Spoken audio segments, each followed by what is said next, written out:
افتتحت في متحف اللوفر في باريس وعلى مساحة 3000 متر مربع صالات عرض جديدة مخصصة لعرض كنوز من الأعمال الفنية الإسلامية. صالات تضم مجموعات نادرة وحصرية من الأعمال والروائع الإسلامية تفوق 2500 قطعة تم انتقاؤها من ضمن تشكيلة من الممتلكات الفنية الخاصة بالمتحف.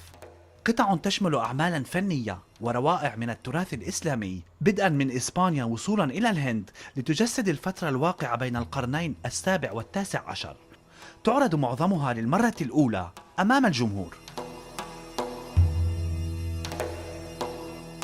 Je crois que le principe, c'est que véritablement l'ensemble des publics du Louvre, c'est-à-dire les 9 millions de visiteurs qui viennent chaque année, découvrent ces arts de l'islam.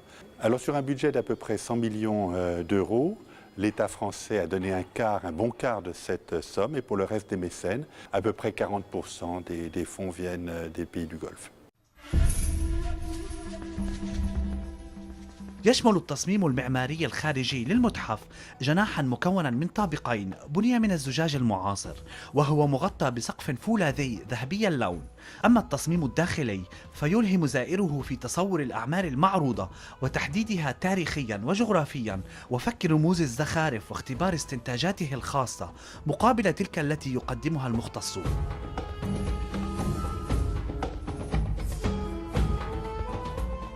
On a disposé les collections de manière à raconter l'histoire du monde islamique, chronologiquement.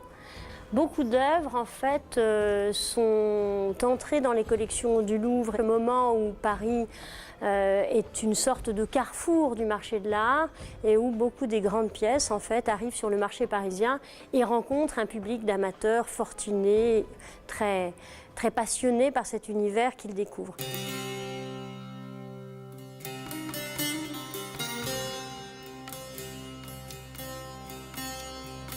يشكل حدث افتتاح صالات العرض هذه لحظة مميزة في تاريخ متحف اللوفر الباريسي، إذ يعد هذا المشروع الأول من نوعه منذ افتتاح الهرم الزجاجي في المتحف في القرن الماضي. Dès le début de mon arrivée au musée du Louvre, et c'est une des projets dont j'ai discuté avec le président Chirac, dès 2001 donc, c'était tout à la fois la création d'un département, c'est-à-dire une entité administrative au musée du Louvre, sachant qu'auparavant c'était une simple section, les arts de l'islam, au sein du département des antiquités orientales, mais aussi la création de nouveaux espaces pour pouvoir redéployer cette admirable collection. ليث بزاري، العربية، باريس.